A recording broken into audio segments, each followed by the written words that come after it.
추수감사절의 기원을 제가 좀 알아보니까요, 영국의 청교도들이 영국 국교의 박해를 피하기 위해서 신대륙에 정착하면서 처음 거둔 그 농작물을 하나님께 드리게 되면서 시작됐죠.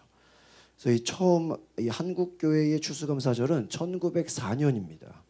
장로교 단독으로 진행하다가 10년이 지나서 1914년에 선교부 회의를 거쳐서 미국인 선교사가 처음 입국한 조선에 입국한 날을 기념해서 11월 셋째 주에 보통 이렇게 지킵니다.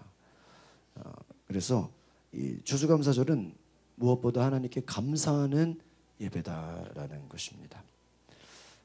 제가 여러분 설교에 간지를 넣었는데요.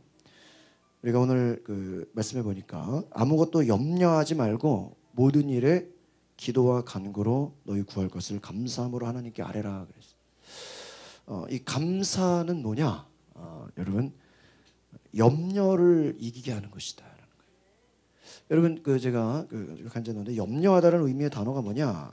영어의 worry라는 게 목을 조르다, 질식하다 이런 뜻이 있어요. 그래서 이 독일어의 부르겐이라는 단어에서 유래가 됐는데, 이게 뭐냐면 어떠한 우리가 막 숨막히는 것 같은, 여러분 염려가 뭐냐면 여러분 인생에 막 숨막히는 것 같은 일이에요. 막 목을 조르는 것 같은. 염려와 근심으로 많은 사람들이 감사를 잃어버리고 살고 있습니다. 그러니까 우리가 감사하지 못하는 이유 중에 하나는 무엇입니까? 바로 염려와 걱정, 근심이다라는 거예요. 그러니까 여러분 우리가 이 감사할 수 있는 것은 모든 염려와 걱정을 이기는 믿음이 되는 것을 기억하시길 바랍니다.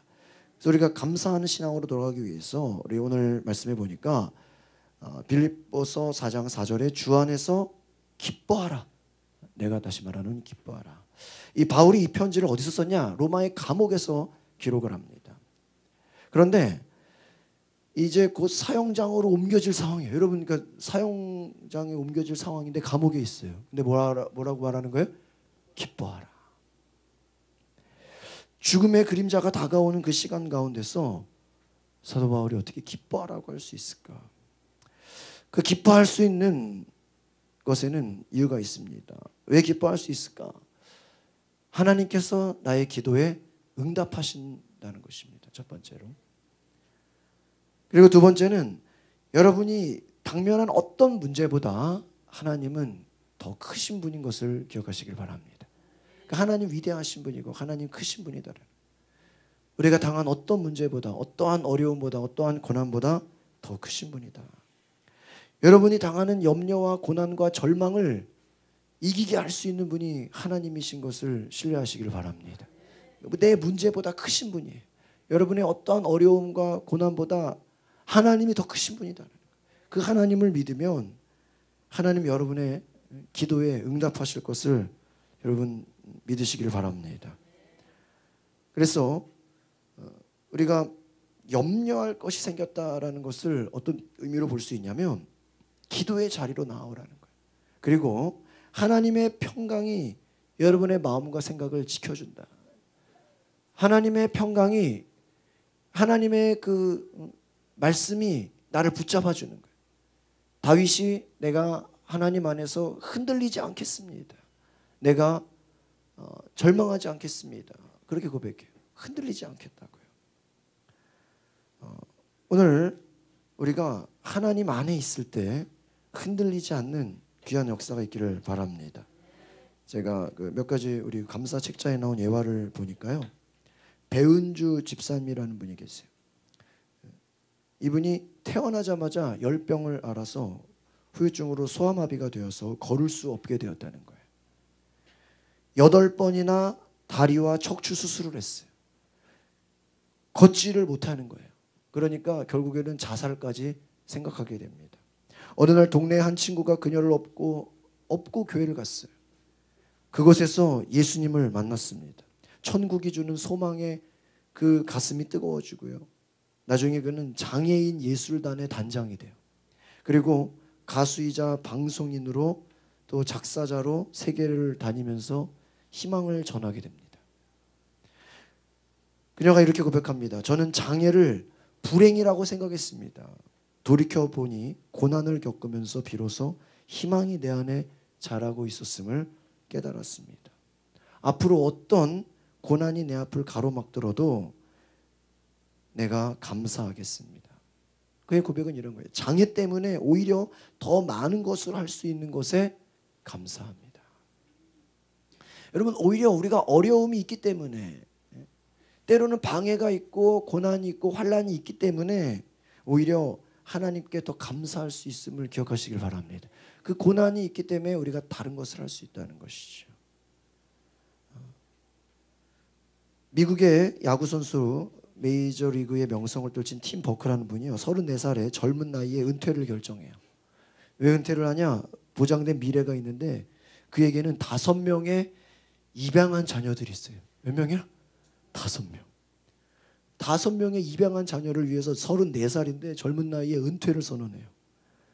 그런데 이 자녀들이 다 중증 장애를 갖고 있다는 거예요. 한 명은 한국, 과테말라, 베트남, 여러 나라에서 다, 나라도 달라요. 그 자녀들을 다 입양했어요. 아빠로서 이 아이들을 돌보는 데 시간을 쏟아야 되겠다라고 해서 은퇴를 했다는 거예요.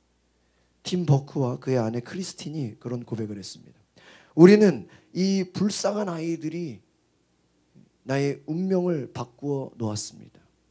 누군가 그들을 돌보지 않으면 그들은 생명을 유지하기 힘들 것이었습니다. 그러나 이 아이들을 키우면서 우리가 깨달은 것은 너무나 감사하게 되었다라는 거예요.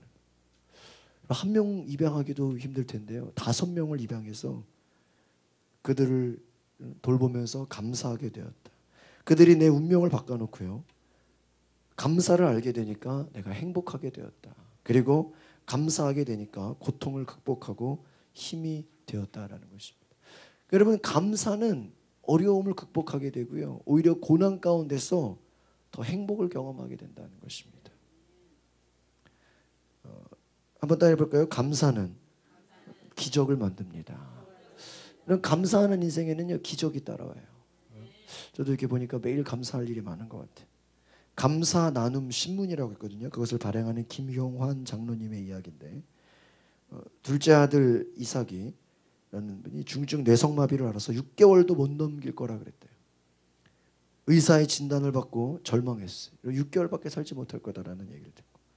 그런데 목사님으로부터 이제부터 감사해 보세요. 매일매일 감사하라 그랬대요.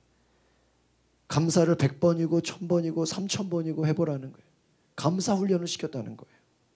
지금 6개월도 못 넘길 그 뇌성마비의 둘째 아들을 놓고 목사님이 매일 감사하라고 했다는 거예요. 그래서 순종했습니다. 밤새도록 우는 아이를 붙잡고 그냥 억지로 시키니까 주문처럼 뭐라고요? 감사합니다, 감사합니다. 그냥 억지로 시키니까 감사합니다, 감사. 애가 우는데도요, 그 우는 애를 붙잡고 뭐라고 고백해요? 감사합니다, 감사. 어떻게 그럴 수 있을까?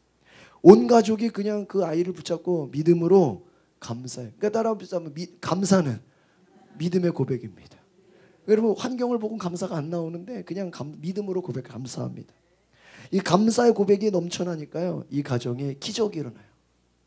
6개월 시한부인생이라고 통보를 받았는데 이 아들, 둘째 아들이요, 13년을 더 살게 됩니다. 할렐루야.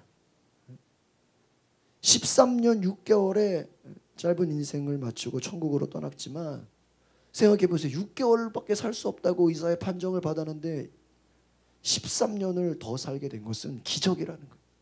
이것은 감사의 신앙이 기적을 만들어냈다. 여러분, 어떤 환경 속에서도 그 어려움을 이길 수 있는 것은 감사의 고백인 줄 믿습니다.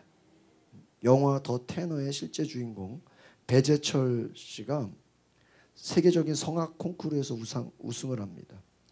오페라 주역을 맡고 아주 명성을 높여갑니다. 그러나 갑자기 그가 갑상선암이라는 절망을 겪어하게 됩니다. 여러분, 암 판정을 받으니까 어떻게 했어요? 절망이 찾아오죠. 더 이상은 내가 노래할 수 없구나.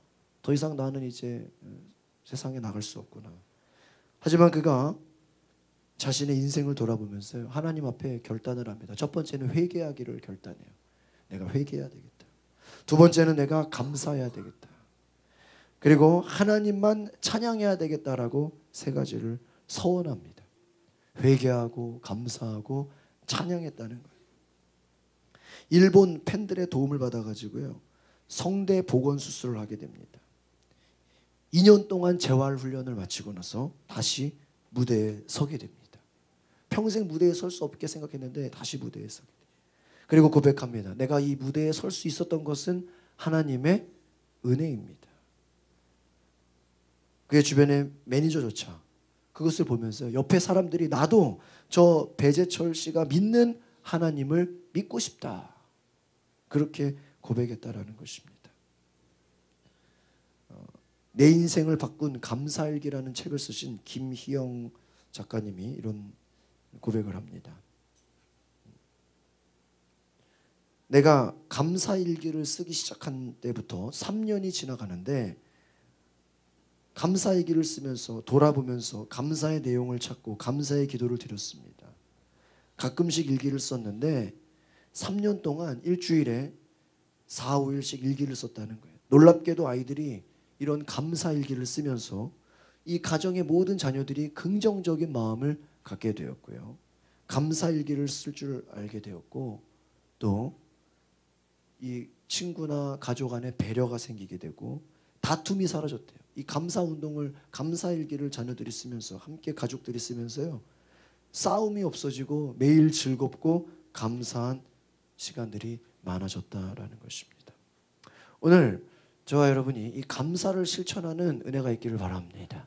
그래서 이 감사가 모든 위기와 어려움과 고난을 이기게 하는 하나님의 능력이심을 여러분이 믿고 순종하시기를 바랍니다. 기도하겠습니다. 거룩하신 주님, 감사는 기적을 만들어내는 것임을 알게 하옵소서.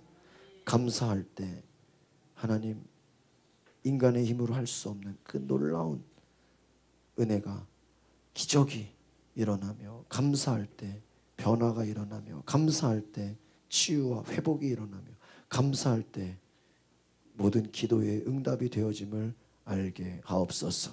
하나님 우리 성도들의 삶에 매일매일 감사가 넘치게 하시고 하나님 앞에 온전히 믿음으로 나아가게 하옵소서. 예수 그리스도 이름으로 기도합나이다. 아멘.